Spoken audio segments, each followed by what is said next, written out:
Seja bem-vindo, alma querida. Hoje convido você a fechar os olhos e permitir que sua mente descanse enquanto caminhamos juntos por uma história sagrada.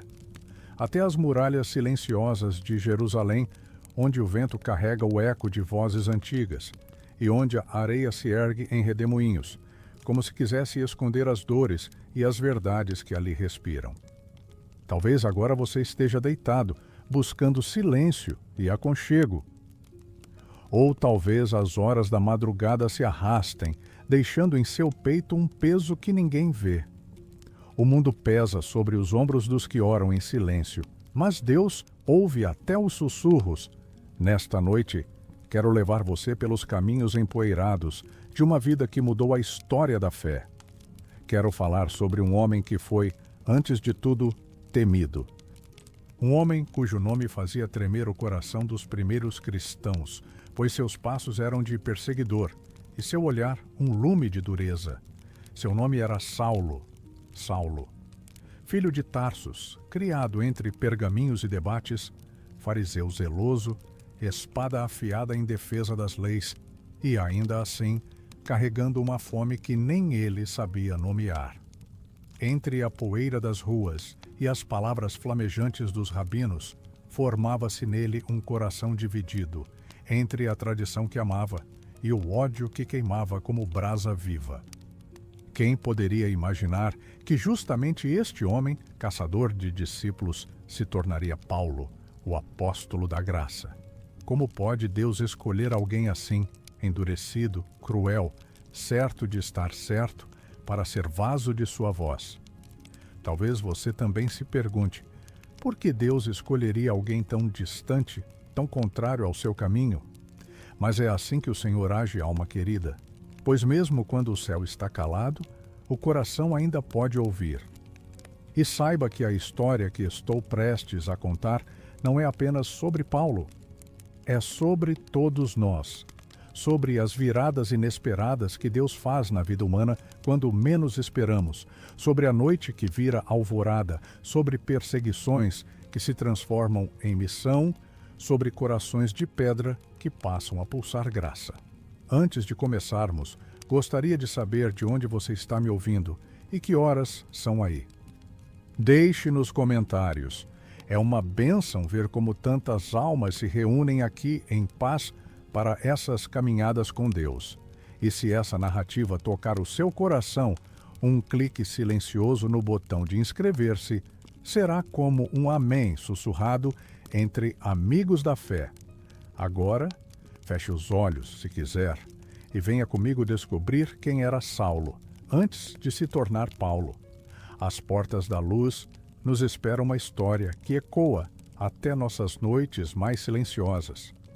Talvez, enquanto a noite avança silenciosa sobre os telhados do mundo, você esteja aí, de olhos abertos, tentando repousar a alma. Há algo de familiar em Saulo, mesmo antes de se tornar Paulo, pois todos nós, em algum momento, somos filhos de lugares que nos moldam, entre luzes e sombras, entre orgulho e saudade. Saulo nasceu em Tarsus, e Tarsus não era apenas uma cidade. Era um sopro de vozes misturadas, onde o vento trazia aromas do mar e o rumor de mercados apinhados. Gente de todas as terras se cruzava em suas ruas estreitas. Mercadores gregos, soldados romanos, rabinos judeus. E no meio desse mosaico crescia o menino Saulo, respirando dois mundos. Ele ouvia nos pátios da sinagoga as escrituras declamadas sob a luz vacilante das lamparinas, mas também via, nas praças, as estátuas altivas dos deuses pagãos, as conversas em língua grega, a filosofia escoando como um rio entre os homens. Tarsus pulsava como um coração dividido. Saulo sentia o orgulho profundo de ser judeu, mas sentia também o peso, quase secreto, de saber-se cidadão romano. Para ele, o pergaminho sagrado era a chama viva, mas também havia curiosidade, quase culpa, pelos pensamentos dos filósofos, pelas palavras que voavam livres como pássaros sobre os pórticos de mármore. Em seu peito ardia sede de saber. Queria conhecer cada linha das Escrituras, decifrar cada lei, guardar cada tradição. Mas havia, nas noites silenciosas de Tarsus, um espaço vazio, como um eco que insistia em não se calar. Pois mesmo entre mestres, mesmo entre rolos sagrados, e a honra de pertencer a um povo eleito, às vezes o coração humano se percebe sozinho. E Saulo, embora não admitisse, carregava uma chama que ainda não encontrara altar para arder. Talvez, como ele, você também carregue contrastes. Talvez sinta-se dividido entre o que aprendeu a ser e aquilo que seu coração deseja ser. Tarsus, com seu marulho distante e seu céu estrelado, guardou os primeiros suspiros de quem seria, um dia, chamado para transformar o mundo. E ali começava a história de um homem que, mesmo sem saber, já caminhava em direção a Damasco. E assim, de Tarsus, o jovem Saulo foi levado para Jerusalém, como quem leva uma chama para ser alimentada num altar maior. Pois o saber que ardia em seu peito precisava de mestres, precisava de um templo onde cada pedra contasse histórias sagradas, onde o ar estivesse impregnado do perfume dos sacrifícios e do eco das orações. Em Jerusalém, Saulo se tornou discípulo de Gamaliel, e Gamaliel era como uma árvore antiga, cujas raízes se aprofundavam nas Escrituras e cujos ramos espalhavam sombra e sabedoria sobre todos os que se achegavam. Seus olhos, serenos e atentos, pareciam ler não apenas as palavras do pergaminho, mas também os segredos guardados no coração de cada homem. Na sala de estudos, o som era o farfalhar dos rolos de pergaminho, o arranhar da pena sobre o papiro, a respiração suspensa dos jovens que bebiam cada palavra. E lá estava Saulo, sedento. Cada versículo para ele era espada, cada letra, lâmina afiada pronta a cortar o erro e defender a lei. Pois Saulo amava a lei com zelo ardente, como quem ama uma muralha que separa o santo do profano, à luz da escuridão. Mas junto do intelecto pulsava nele a tradição. As festas, os jejuns, o rito do templo, o roçar do xale de oração sobre os ombros, o cheiro do incenso, a chama vacilante da menorá, as vozes entoando salmos ao cair da tarde. Tudo isso era vida para Saulo, e tudo isso moldava a couraça de certeza que ele vestia sobre a alma. Sob Gamaliel, Saulo aprendeu não apenas a ler as Escrituras, mas a defendê-las, a usar as palavras como muralhas e as leis como espada. Era o orgulho do farisaísmo, o futuro guardião da pureza da fé de seus antepassados. Contudo, havia nos olhos de Saulo algo que ia além da devoção. Havia uma inquietação, pois quem procura a verdade com tanto fervor, cedo ou tarde, encontrará uma voz que rompe até as muralhas mais altas. E Jerusalém, com suas pedras antigas e corredores de sombras, seria o palco onde este discípulo, tão seguro de si, começaria a ouvir sussurros que iriam abalar tudo o que ele julgava inabalável. Jerusalém pulsava como um coração sob tensão. As ruas estreitas pareciam conter segredos, e cada sombra escondia rumores sobre aqueles que seguiam o caminho. Entre as pedras do templo crescia o medo. E entre os muros da cidade espalhava-se um nome que muitos pronunciavam com esperança e outros, como Saulo, com indignação: Jesus, o Nazareno. Para Saulo, essa nova fé não era apenas uma divergência teológica. Era uma ameaça viva, como erva daninha crescendo entre as vinhas sagradas. Os seguidores do caminho diziam que o Messias havia vindo. Diziam que a lei se cumprira nele. E isso, aos ouvidos de Saulo, soava como traição. Por que os cristãos o irritavam tanto? Porque proclamavam uma liberdade que parecia desafiar as muralhas do templo. Porque falavam de graça, quando Saulo acreditava em mérito. Porque pregavam perdão, enquanto ele brandia justiça. Para ele, aqueles homens e mulheres eram hereges que arriscavam contaminar todo o povo com ideias perigosas. Havia algo ainda mais profundo queimando dentro de Saulo: o medo. Medo de que tudo aquilo fosse verdade. Medo de que, caso Jesus fosse mesmo o Cristo, tudo o que ele aprendera com tanto zelo precisasse ser reconstruído. E então, para calar esse medo, alimentava-se o fogo da ira. Aos seus olhos, cada discípulo do Nazareno precisava ser silenciado. Cada reunião secreta precisava ser desfeita. Cada palavra sobre ressurreição precisava ser abafada antes que chegasse aos ouvidos do povo. O orgulho religioso alimentava o ódio, como lenha atirada a uma chama que cresce sem cessar.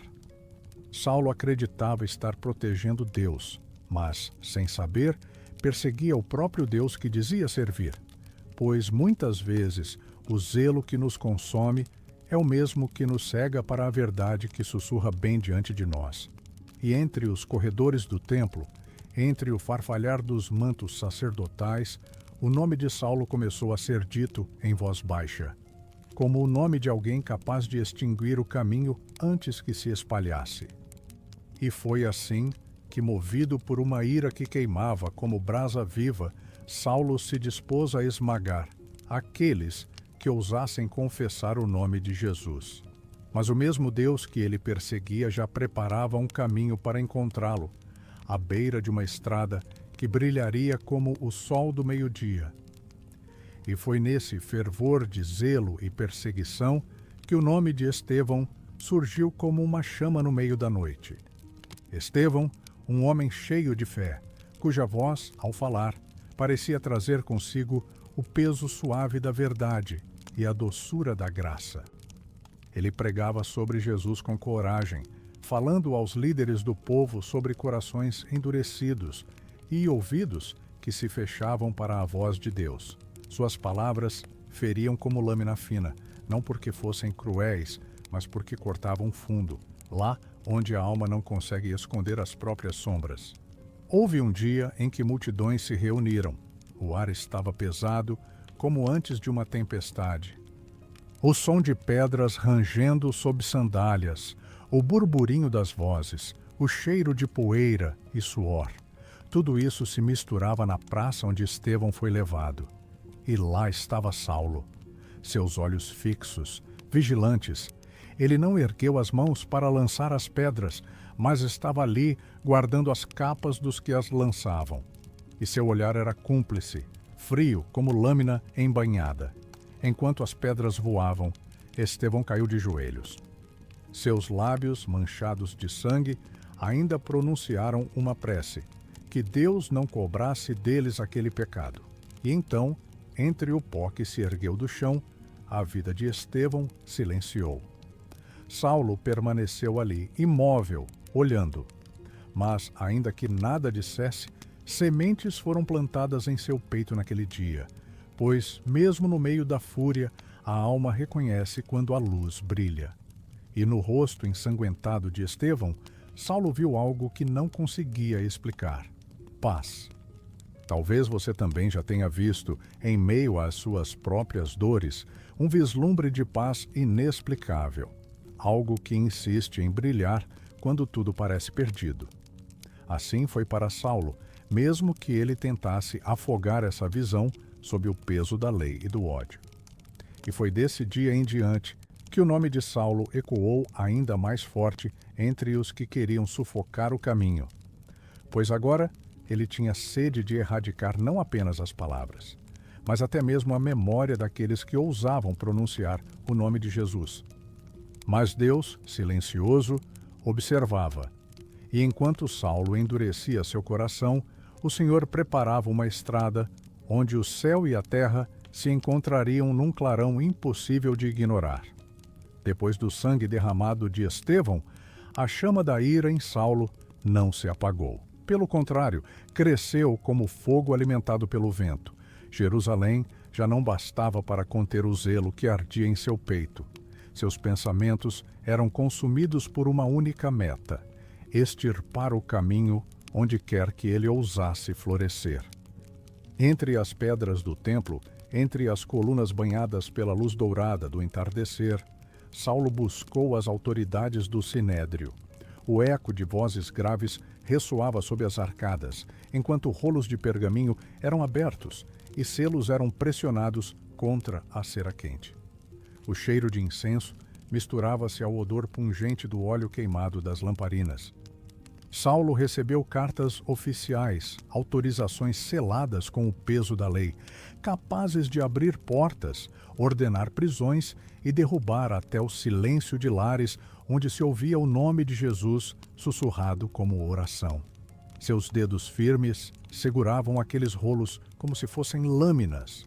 Para ele, a palavra escrita era arma. Dizia-se que, em Damasco, havia discípulos que reuniam-se em segredo. Alguns vinham de Jerusalém, outros eram gentios que, fascinados pela história do Nazareno, haviam abraçado aquela fé. Em becos escuros, falavam de milagres. Em corredores secretos, entoavam cânticos sobre o Cristo ressuscitado. Aos olhos de Saulo, cada murmúrio sobre aquele nome era como prego sendo martelado contra o próprio coração da lei. Assim, ele partiu para Damasco, levando consigo homens armados, rostos duros como pedra, preparados para arrastar cristãos acorrentados até Jerusalém. A estrada se estendia diante deles como um rio de areia dourada, serpenteando entre colinas queimadas de sol. O vento assobiava, levantando redemoinhos de pó que dançavam sobre as pedras, rodopiando como espíritos inquietos. O sol queimava alto, vertendo sobre a pele um calor quase insuportável. O suor escorria pelo rosto de Saulo, misturando-se ao sabor salgado de seus lábios. O cheiro quente da terra impregnava suas vestes, misturado ao couro dos arreios e ao metal das armas que tilintavam a cada passo.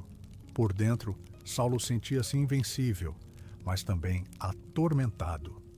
Havia nele uma tensão constante, como o som grave de tambores distantes.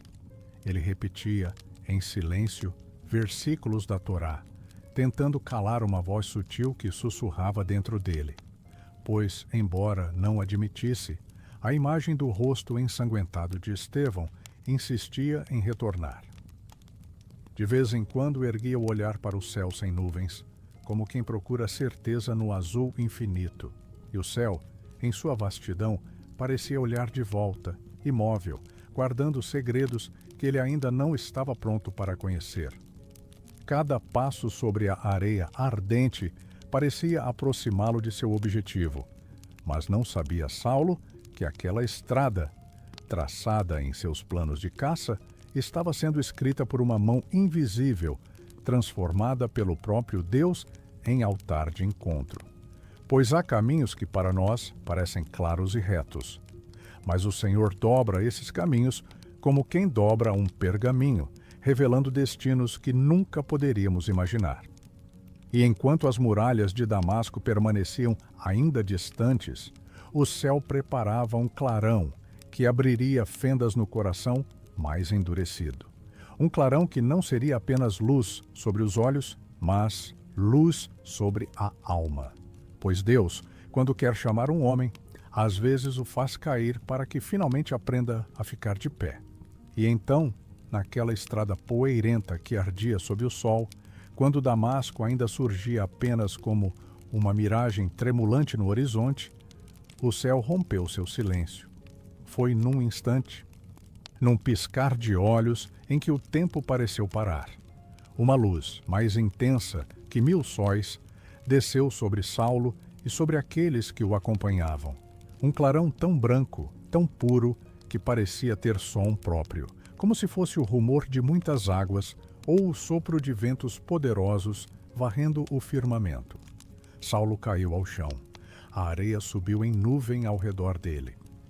Seus joelhos rasparam nas pedras, seus braços tentaram proteger o rosto, mas não havia refúgio contra aquela luz que atravessava tudo, até mesmo a carne e os ossos, até mesmo os pensamentos mais escondidos. Os homens ao seu redor estavam confusos. Alguns caíram também, outros permaneciam em pé, sem coragem de se mover. O silêncio, depois do clarão, era absoluto. Nenhum som de pássaro, nenhum sopro de vento. Só o bater acelerado dos corações. E então, no meio desse silêncio sagrado, uma voz chamou Saulo pelo nome. Não foi um grito. Não foi um trovão. Foi uma voz que parecia vir de dentro e de fora ao mesmo tempo. Uma voz tão cheia de autoridade quanto de ternura. Uma voz que não apenas dizia palavras, mas revelava o íntimo de quem a ouvia. Saulo, Saulo, por que me persegues? As palavras ficaram suspensas no ar, como se fossem feitas de luz. O som delas reverberou pelas pedras, entrou nos ossos, estremeceu o chão. Saulo, tremendo, ergueu o rosto sem enxergar nada. Seus olhos viam apenas o resplendor, como brasas brancas rodopiando. E do fundo de um coração tomado de medo e perplexidade, ele conseguiu balbuciar: Quem és tu, Senhor? E a voz respondeu: Eu sou Jesus, a quem tu persegues. Aquelas palavras caíram sobre Saulo como um manto pesado. Seu peito se contraiu. O nome que ele tanto odiara, o nome que ele perseguira com cartas e prisões, agora se erguia diante dele, vivo, majestoso, incontestável.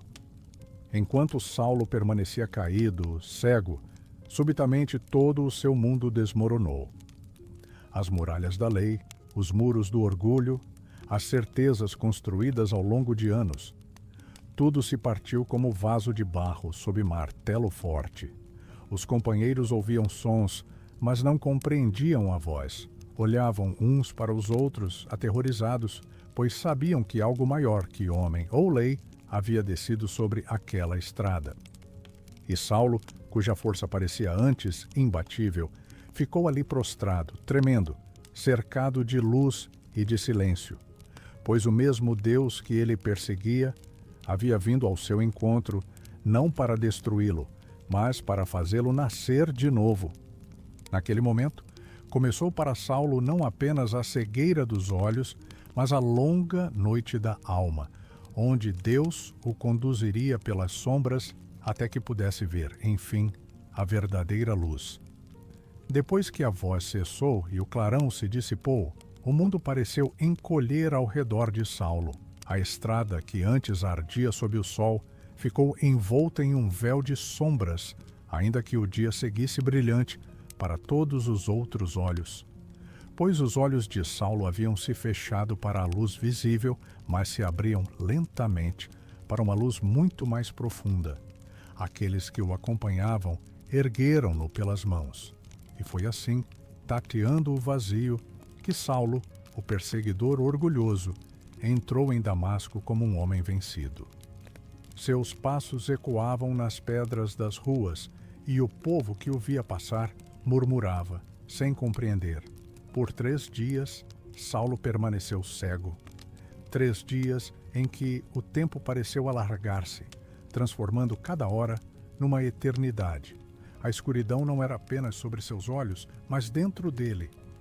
Tudo o que sustentava sua identidade estava em ruínas.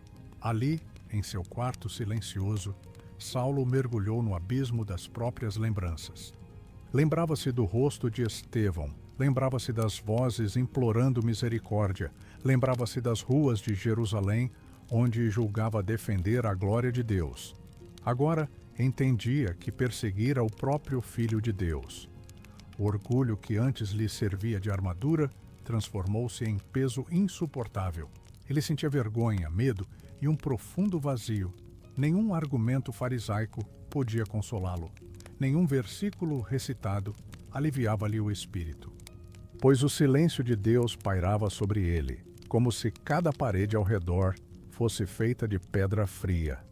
Talvez você também conheça essa escuridão. Essa noite em que parece que Deus se recolheu, deixando apenas o eco do nosso próprio medo. São noites longas, onde até a oração soa oca, onde cada suspiro parece se perder no vazio. Saulo não comeu, não bebeu. Suas mãos tremiam quando as levava ao rosto, sentindo apenas sombras. Cada som, o ranger de uma porta, o estalar da madeira, fazia-lhe o coração disparar, pois a sua alma estava à flor da pele. Ainda assim, mesmo na treva, uma semente brotava. Pois o silêncio de Deus nem sempre é abandono. Às vezes, é Deus cavando mais fundo, preparando o solo da alma para plantar algo que só pode florescer depois do quebrantamento. 3 dias sem luz, 3 dias em que Saulo morreu para tudo o que acreditava ser. E começou a nascer para tudo aquilo que em breve descobriria que foi criado para ser. E do outro lado da cidade, entre as paredes de uma casa humilde, alguém também lutava com seu próprio medo. Pois Deus estava prestes a ligar 2 destinos por meio de um homem que não sabia que seria ponte entre o céu e a terra. Na mesma cidade onde Saulo jazia envolto em escuridão, havia um homem chamado Ananias. Seu nome não ecoava nos átrios do templo, nem era temido como o de Saulo. Ananias era um discípulo discreto, um homem de oração, cujo coração pulsava ao ritmo suave das promessas de Deus. Mas naquela madrugada, mesmo ele, tão piedoso, acordou com o coração pesado. Pois Deus lhe falou em visão. A voz do Senhor, que tantos desejariam ouvir, soou clara em seus ouvidos. Ananias. E ele respondeu, como quem se curva diante de um altar. Eis-me aqui, Senhor. Mas as palavras que vieram em seguida encheram-lhe o peito de espanto. Pois Deus disse, levanta-te e vai à rua chamada Direita e procura em casa de Judas um homem de Tarso chamado Saulo, pois ele está orando. Ananias sentiu o sangue se esvair de seu rosto. O nome de Saulo era conhecido entre todos os irmãos em Damasco. Era nome que trazia calafrios, nome pronunciado em voz baixa, como quem teme atrair desgraça. E ele, com a voz trêmula, ousou dizer ao Senhor, Senhor, de muitos tenho ouvido sobre este homem, quantos males tem feito aos teus santos em Jerusalém. E aqui tem poder dos principais sacerdotes para prender a todos os que invocam o teu nome. Havia medo nas palavras de Ananias, não medo comum, mas medo de quem sente o peso de uma missão impossível. Ele via diante de si a imagem do perseguidor, o homem que arrastava homens e mulheres às prisões, o homem que respirava ameaças como quem respira o ar. Mas a voz do Senhor soou de novo, firme como rocha, suave como brisa. Vai, porque este é para mim um vaso escolhido, para levar o meu nome diante dos gentios e dos reis e dos filhos de Israel. Ananias ficou ali na escuridão da casa, sentindo as paredes próximas, como se quisessem desabar. O medo e a obediência lutavam dentro dele como maré subindo contra rochedos. Talvez, como Ananias, você também já tenha sentido esse peso, o chamado de Deus para fazer algo que parece loucura, para perdoar alguém que te feriu, para amar quem te persegue, para estender a mão onde só havia rancor.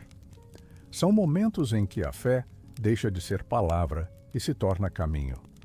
E foi assim que Ananias, ainda tremendo, vestiu o manto, cobriu a cabeça e saiu pelas ruas silenciosas de Damasco. Seus passos eram cautelosos, como se temesse que cada esquina escondesse soldados ou armadilhas.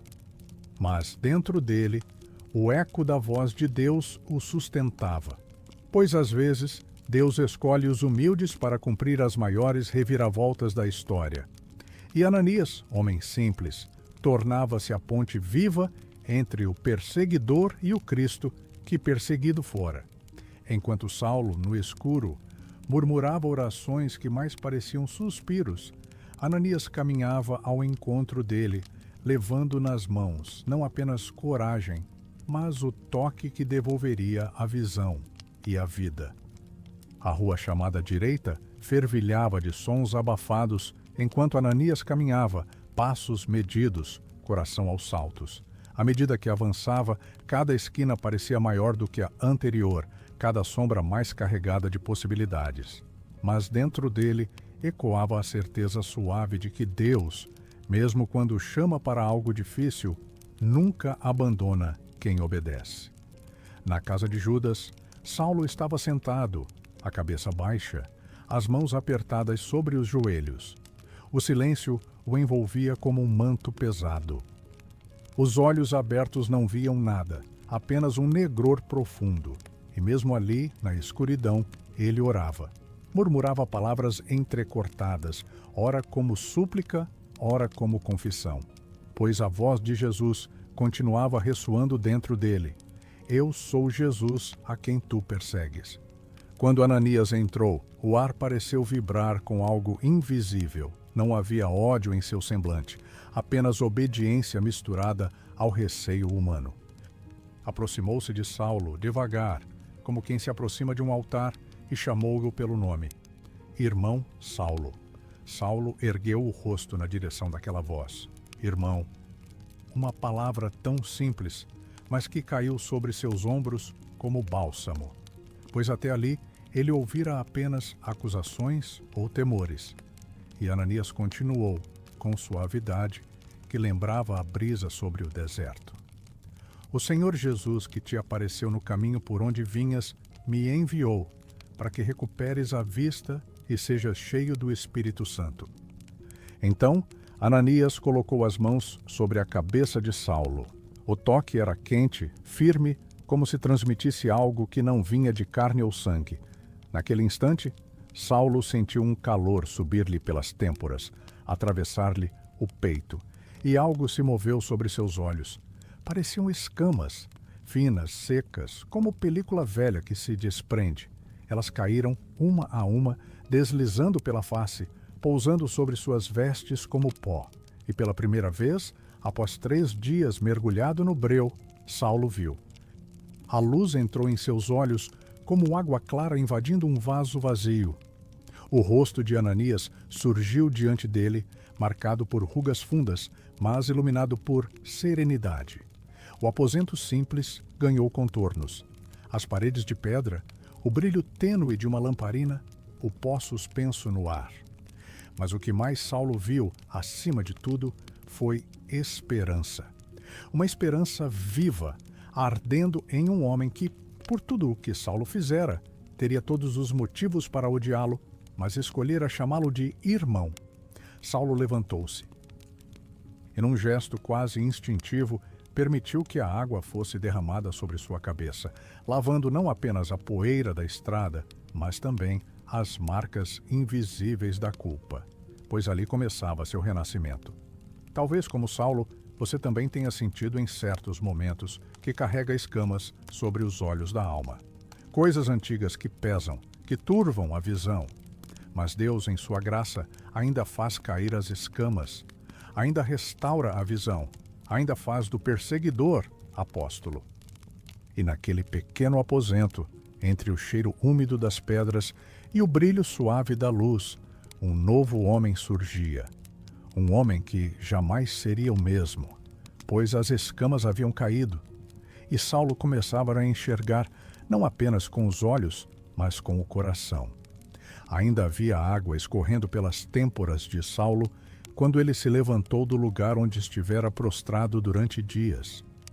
Seus olhos, recém-abertos à luz, corriam de um canto a outro, como se quisessem aprender de novo cada cor, cada forma, cada reflexo dançando nas paredes de pedra. Mas a verdadeira visão não estava apenas no que ele via ao redor, e sim no que agora percebia dentro de si. Um peso havia sido arrancado de seu peito. Aquele nome que antes perseguia, Jesus, agora pulsava em seu coração com força de vida. Ananias, olhando-o com um misto de ternura e firmeza, falou-lhe sobre a fé, sobre aquele que Saulo vira na estrada, sobre o chamado que Deus havia colocado sobre sua vida. E então falou-lhe também do batismo. O ato não era apenas símbolo. Para Saulo, seria a ruptura definitiva com tudo o que fora. Aquele que entraria na água não era mais o perseguidor. Seria outro homem nascido de novo.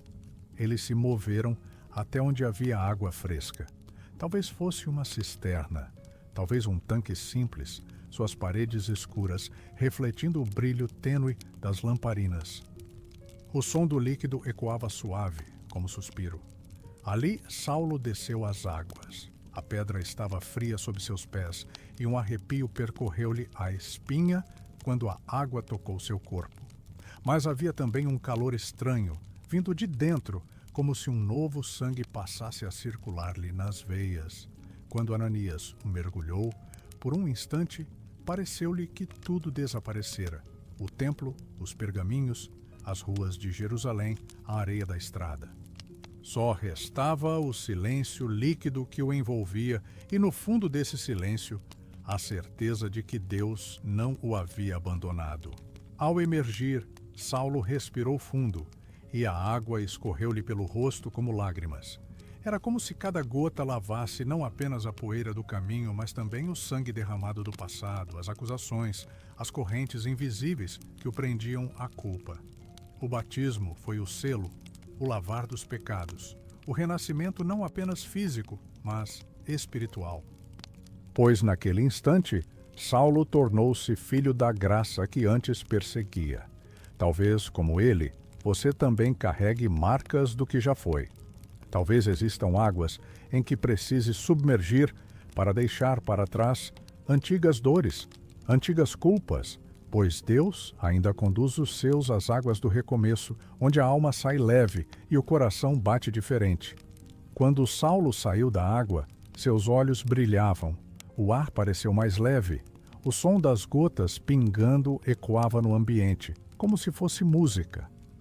E ao lado dele, Ananias sorriu, pois sabia que ali naquelas pedras úmidas havia acabado de nascer não apenas um homem novo, mas um apóstolo que um dia falaria ao mundo inteiro sobre a graça que salva. Quando as vestes de Saulo ainda pingavam das águas do batismo, o silêncio ao seu redor parecia conter algo sagrado.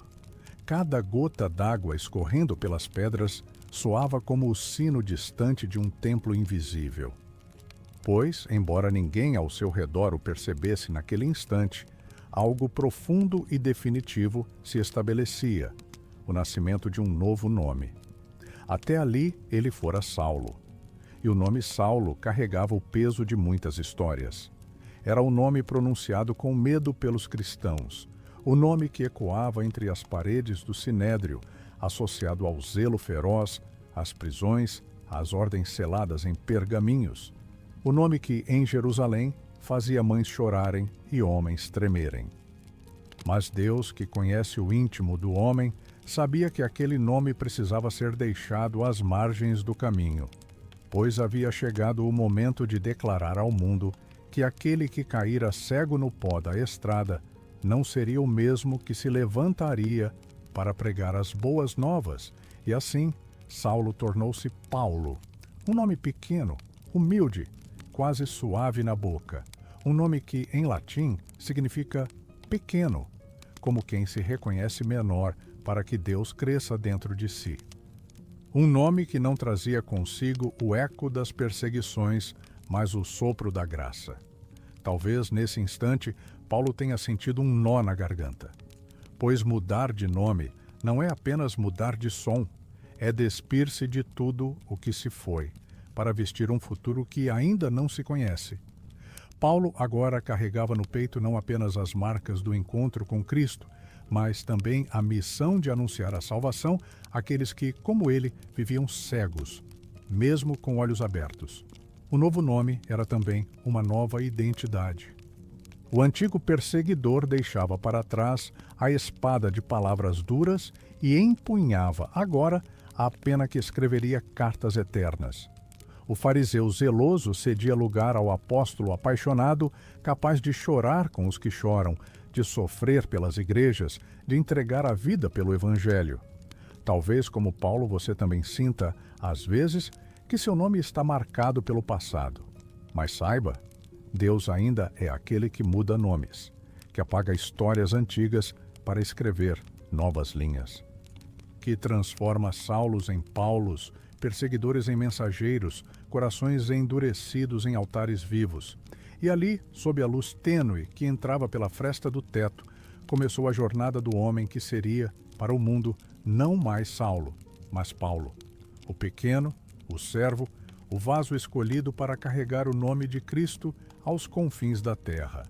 Logo após emergir das águas do batismo, Paulo poderia ter permanecido em Damasco, começado a pregar, proclamado seu encontro com Cristo em cada rua, em cada praça. Havia nele fervor novo, palavras ardendo como fogo nos lábios. Mas Deus, em sua sabedoria, não o permitiu correr antes de aprender a caminhar. Assim, Paulo partiu para o deserto da Arábia. Ninguém sabe ao certo quantos dias, quantos meses ou quantos anos ele permaneceu ali.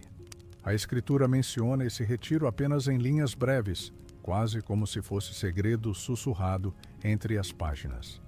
Mas o silêncio do texto esconde a vastidão de tudo o que Deus fez naquele tempo de solidão.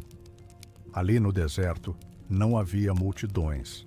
Não havia sinédrio, não havia cânticos nas sinagogas. O vento era a única voz que falava, assobiando entre as dunas. O céu parecia maior, as estrelas mais próximas, e a noite tão escura que parecia querer engolir até os pensamentos. Paulo, outrora tão certo de tudo, encontrou-se diante do silêncio. E foi nesse silêncio que Deus começou a esculpir-lhe a alma. Pois há coisas que só se aprendem na solidão. Há dores que só podem ser tratadas quando ninguém está por perto para aplaudir ou condenar. Talvez, sentado sobre a areia fria, Paulo tenha relembrado cada rosto dos cristãos que perseguira. Talvez tenha chorado noites inteiras, sentindo o peso da memória. Talvez tenha clamado, como outrora Davi, perguntando por que Deus às vezes parece esconder o rosto. Mas foi no deserto que Paulo aprendeu a distinguir a voz de Deus de todas as outras vozes. Aprendeu que a força do Evangelho não está em argumentos, mas na graça que transforma até o coração mais endurecido. Aprendeu que servir a Cristo é também saber calar, esperar, obedecer, ainda que os ventos soprem frio e as estrelas pareçam distantes. Talvez, como ele, você também já tenha passado por desertos. Lugares onde Deus parece ausente, onde as palavras soam ocas, onde os dias parecem se estender sem fim. Mas saiba, o deserto não é desperdício. O deserto é escola. É onde Deus remove as escamas mais profundas, não dos olhos, mas da alma. Ali, sob o céu estrelado da Arábia, Paulo não estava apenas se escondendo, estava sendo preparado, pois Deus o moldava para ser aquele que levaria sua palavra não apenas aos judeus, mas aos gentios, aos reis, aos povos que nunca haviam ouvido falar do Messias. E quando Paulo saiu do deserto, não era mais apenas o homem que vira Cristo na estrada. Era o apóstolo que carregaria em cada palavra o peso e a beleza de ter sido moldado pelo silêncio de Deus. Quando finalmente voltou de seu retiro na Arábia, Paulo trazia dentro de si um fogo novo. Seus pés, que outrora pisaram as estradas com passos de perseguidor, agora caminhavam leves, como quem carrega uma mensagem urgente. Suas mãos, antes firmes para empunhar ordens de prisão, agora tremiam ao abrir as Escrituras para revelar o Cristo que o encontrara na estrada. Em Damasco, Paulo ergueu a voz nas sinagogas. O homem que outrora chegara à cidade com cartas para aprisionar discípulos, agora pregava que Jesus era o Filho de Deus. As palavras saíam-lhe dos lábios como rios transbordando seu leito. Havia nas suas pregações o vigor de quem viu a glória com os próprios olhos. Mas também havia confusão. Aqueles que o ouviam ficavam pasmos. Pois como poderia o perseguidor agora ser pregador? Como podia aquele que buscava sufocar o caminho proclamar que Jesus era de fato o Cristo? Alguns aproximavam-se de Paulo, fitando-o com olhos semicerrados, tentando descobrir se aquilo não seria alguma estratégia para capturar ainda mais cristãos. Outros se afastavam, sussurrando entre si, temendo que toda aquela mudança fosse apenas encenação. E não tardou para que surgisse a rejeição. A mesma cidade que ouvira com temor a chegada de Saulo, agora se agitava contra Paulo. Os judeus, incapazes de suportar suas palavras, começaram a conspirar. Vozes em surdina reuniam-se nos recantos das sinagogas, tramando-lhe morte. Pois não há nada mais perigoso para o coração endurecido do que a verdade dita por alguém que antes foi inimigo. Paulo começou a perceber que sua missão seria marcada não apenas por palavras, mas por perseguições. Pois as portas que se abrem ao Evangelho muitas vezes são também portas que se fecham diante dos homens. Talvez você também já tenha experimentado essa dor. Falar a verdade, oferecer amor e receber em troca desconfiança, rejeição ou até inimizade. O coração humano, às vezes, resiste à luz, pois a luz revela o que estava escondido. Mas Paulo não se calou, pois havia nele uma chama impossível de apagar, e embora seus inimigos tramassem matá-lo, Deus preparava para ele um escape. Os discípulos, temendo por sua vida, decidiram ajudá-lo. Numa noite silenciosa, quando as ruas de Damasco se encontravam vazias, pegaram Paulo e o colocaram num cesto. Cordas foram amarradas, mãos firmes seguraram-no enquanto desciam o cesto pelas muralhas da cidade. O vento frio soprava sobre o rosto de Paulo enquanto ele descia lentamente, sentindo a pedra úmida da muralha roçar-lhe as costas. Naquela escuridão, ele sabia que estava escapando não apenas da morte, mas entrando mais fundo na estrada para a qual Deus o chamara. Pois a primeira pregação de Paulo foi marcada não por aplausos, mas por rejeição. E ainda assim, o apóstolo seguiu em frente, pois a voz que o chamara na estrada para Damasco ainda ardia viva dentro dele, lembrando-o de que a verdade, às vezes, custa caro, mas sempre vale a pena. Com o coração ainda batendo forte pela fuga em Damasco, Paulo tomou o caminho para Jerusalém. A cidade que antes fora palco de seu zelo persecutório, agora seria o lugar onde buscaria irmãos na fé. Mas cada passo em direção aos muros de pedra carregava também a incerteza. Como seria recebido ali aquele que outrora espalhara terror entre os seguidores do caminho? Jerusalém surgia no horizonte como um mar de pedras brancas, cintilando ao sol. As ruas que Paulo conhecia tão bem, cada esquina, cada corredor escuro, onde outrora espionara cristãos, agora pareciam carregadas de recordações. Quando entrou na cidade, o som de seu nome se espalhou como vento. Alguns cristãos o reconheceram à distância e desviaram o olhar, apavorados. Outros cochichavam, recuando, temerosos de que fosse tudo uma armadilha, pois ninguém podia acreditar que Saulo, o perseguidor, fosse agora Paulo, o discípulo. Ao procurar juntar-se aos discípulos, Paulo encontrou portas fechadas. O medo pairava como véu espesso entre ele e aqueles que deveria chamar de irmãos, pois nos corações marcados pela dor, a memória do perseguidor ainda falava mais alto que as notícias de sua conversão. Mas Deus, em sua providência, sempre levanta pontes onde há muros. E assim foi que surgiu Barnabé. Seu nome significava Filho da Consolação, e assim ele foi para Paulo. Barnabé viu algo que os outros não viam. Viu não apenas o homem que Paulo fora, mas o homem que ele havia se tornado. Barnabé aproximou-se de Paulo, ouviu-lhe a história, as palavras carregadas de emoção sobre o encontro na estrada, sobre a luz que o cegara, sobre a voz que ecoara do céu. E, com coragem, Barnabé tomou Paulo pela mão e o levou aos apóstolos. Ali, diante daqueles homens que um dia temeram seu nome, Paulo contou tudo. Falou do clarão que o derrubou, da voz que o chamou pelo nome, das escamas que caíram dos seus olhos, das águas do batismo que lavaram não apenas seu corpo, mas também sua culpa. Houve silêncio na sala. O ar parecia espesso, como se ninguém ousasse respirar. Mas aos poucos, as muralhas erguidas pelo medo começaram a se rachar, pois nos olhos de Paulo havia sinceridade. Havia feridas ainda abertas, mas também uma chama nova, impossível de fingir. Talvez, como Paulo, você também já tenha sentido o peso de tentar recomeçar onde antes errou. Talvez tenha encontrado portas fechadas, olhares desconfiados. Mas saiba, Deus sempre levanta um Barnabé no caminho.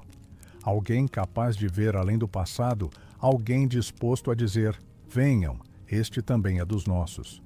Foi assim que, em Jerusalém, Paulo encontrou refúgio. Não porque todos acreditassem nele de imediato, mas porque Deus plantou, entre os corações temerosos, a coragem de Barnabé. E ali, nas ruas onde antes respirara ameaças, Paulo começava a caminhar, não mais como perseguidor, mas como irmão, pronto para abraçar aqueles que antes perseguira. Pois Deus, que quebra correntes, também quebra muros entre as almas. Aos poucos, a desconfiança em Jerusalém foi dando lugar à aceitação. Os irmãos antes temerosos começaram a perceber que Paulo não era mais o mesmo homem que respirava ameaças. Havia em seus olhos algo diferente, uma chama calma, feita não apenas de convicção, mas de amor pelos que ainda não conheciam a graça que o havia encontrado na estrada. Enquanto permanecia em Jerusalém, Paulo falava ousadamente no nome do Senhor. Discutia com os helenistas, pregava nas sinagogas, testificava de Jesus como o Filho de Deus. Mas também ali surgiram vozes conspirando contra a sua vida, pois onde o Evangelho floresce, também se levantam ventos contrários. Foi então que Deus começou a deixar claro qual seria o caminho de Paulo. Não seria apenas Jerusalém, nem apenas entre judeus. O chamado do Senhor para ele ia muito além. Paulo seria o apóstolo dos gentios. Era um chamado radical, pois até então os discípulos viam a fé em Cristo como cumprimento das promessas feitas ao povo judeu. Mas Deus estava prestes a abrir as portas do seu reino a todas as nações. E Paulo, moldado pela cultura helenista de Tarsus e preparado nas Escrituras de Israel, tornara-se o vaso perfeito para essa missão. Talvez houvesse noites em que Paulo se perguntasse por que Deus o escolhera para algo tão vasto. Ele, outrora inimigo da cruz, agora seria aquele que a proclamaria aos povos que jamais pisaram no templo de Jerusalém. Povos que não falavam hebraico, que não conheciam as promessas de Abraão, mas cujos corações Deus também desejava alcançar. Talvez nessas madrugadas Paulo tenha sentido medo, pois há grandeza e também solidão em ser pioneiro. Mas havia nele uma certeza que o mantinha de pé. Se o Cristo que o chamou era vivo, então nenhuma distância seria longa demais, nenhum povo estaria além do alcance da cruz. A partir dali, o ministério de Paulo começaria a traçar caminhos que cruzariam continentes. Ele subiria navios, enfrentaria tempestades, pisaria em praças cheias de ídolos, falaria diante de reis e governadores. Sua voz ecoaria em línguas estrangeiras e suas cartas cruzariam séculos, até chegar a nós. Talvez, como Paulo, você também sinta que Deus o chama para algo maior do que imagina, algo que, aos seus olhos, pareça impossível ou distante. Mas saiba, Deus escolhe os improváveis para tocar o improvável, pois o mesmo que transformou o perseguidor em apóstolo é aquele que ainda hoje abre portas onde só havia muros. E assim, em meio aos murmúrios de Jerusalém e às conspirações que rondavam sua vida, Paulo começou a entender que o Senhor não o chamara apenas para um povo, mas para todos os povos, que sua missão seria ser, para o mundo, o apóstolo dos gentios, o homem que levaria o nome de Jesus até os confins da terra. Assumir o chamado para ser o apóstolo dos gentios não foi, para Paulo, apenas uma honra. Foi também aceitar um caminho marcado pelo sofrimento. Pois servir a Cristo para ele não seria feito entre almofadas e aplausos, mas entre grilhões, açoites e noites insones. Desde que começou a pregar, Paulo passou a conhecer de perto o peso das correntes. Era lançado em prisões onde a umidade subia pelas paredes de pedra e o frio roía os ossos como dentes invisíveis. O ar era espesso, impregnado do cheiro de corpos cansados e do ferro enferrujado das correntes. Em suas cartas, ele mesmo contaria tudo o que sofreu. Dizia ter recebido 39 açoites dos judeus em 5 ocasiões. Fora 3 vezes espancado com varas, apedrejado, naufragado 3 vezes. Uma noite e um dia ficou à deriva no mar, agarrado a destroços, enquanto as ondas chicoteavam seu corpo e o vento gelado cortava-lhe a pele. Havia perigos nos rios, perigos entre ladrões, perigos entre seus próprios irmãos. Havia fome, sede, nudez. E, acima de tudo, o peso diário de sua preocupação pelas igrejas, como um pai que vela, noite após noite, pelo filho doente. Talvez, nessas madrugadas de frio, Paulo se lembrasse da estrada para Damasco, da luz que o cegou, da voz que o chamou pelo nome. E, mesmo nos momentos em que a solidão parecia esmagá-lo, ele sabia que o Cristo que o encontrara naquele caminho jamais o deixaria. Pois havia em Paulo uma convicção indestrutível que nada, nem tribulação, nem angústia, nem perseguição, nem fome, nem nudez, nem perigo, nem espada, poderia separá-lo do amor de Deus que está em Cristo Jesus. Talvez, enquanto ouve estas palavras, você também esteja passando por águas agitadas. Talvez haja noites em que o vento sopra tão forte que você se pergunta se o barco vai resistir. Mas lembre-se, o mesmo Cristo que apareceu a Paulo é aquele que caminha sobre as ondas. O que parece naufrágio para Deus pode ser apenas passagem para águas mais profundas. E assim, embora ferido e marcado, Paulo prosseguiu. Suas cicatrizes tornaram-se testemunho vivo. Pois cada prisão, cada chicotada, cada noite fria dizia, sem palavras, que vale a pena sofrer por aquele que nos amou primeiro. Pois o preço da missão de Paulo não foi apenas o sangue derramado ou as dores do corpo. Foi também a oferta voluntária de sua vida inteira, até o último suspiro, para que o nome de Jesus fosse conhecido até os confins da terra. Em meio às prisões, aos açoites e aos mares revoltos, Paulo encontrou espaço para algo que ultrapassaria, em muito, as distâncias que seus pés poderiam percorrer. Pois, embora os grilhões o prendessem, sua voz jamais foi silenciada. Ela continuou viajando, na forma de palavras escritas, que cruzariam continentes e séculos. Ali, nos recantos escuros das masmorras, ou sob o calor sufocante das casas onde se hospedava, Paulo escrevia. Pegava o rolo de pergaminho, mergulhava a pena na tinta e deixava escorrer sobre o papiro tudo o que o Espírito colocava em seu coração. Em suas cartas havia lágrimas, havia dores, havia ternura.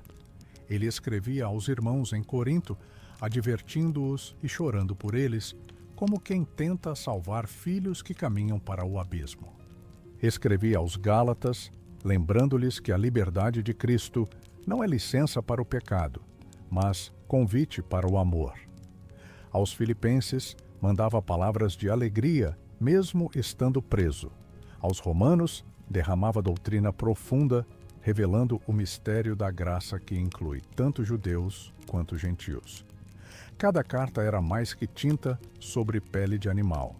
Era coração exposto. Era oração em forma de texto. Era bálsamo para igrejas atribuladas. Talvez, enquanto molhava a ponta da pena, Paulo tenha chorado.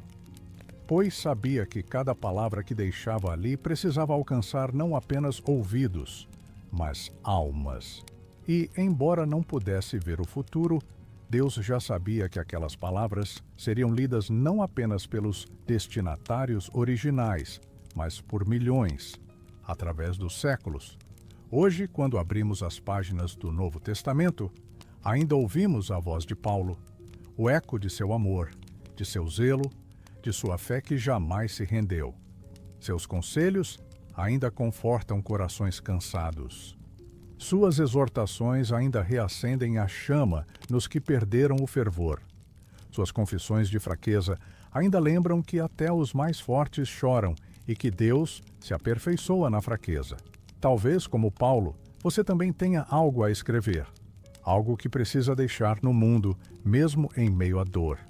Pois Deus, às vezes, transforma nossas prisões em púlpitos e nossas lágrimas em cartas que ecoam muito além do que podemos imaginar. As epístolas de Paulo continuam vivas.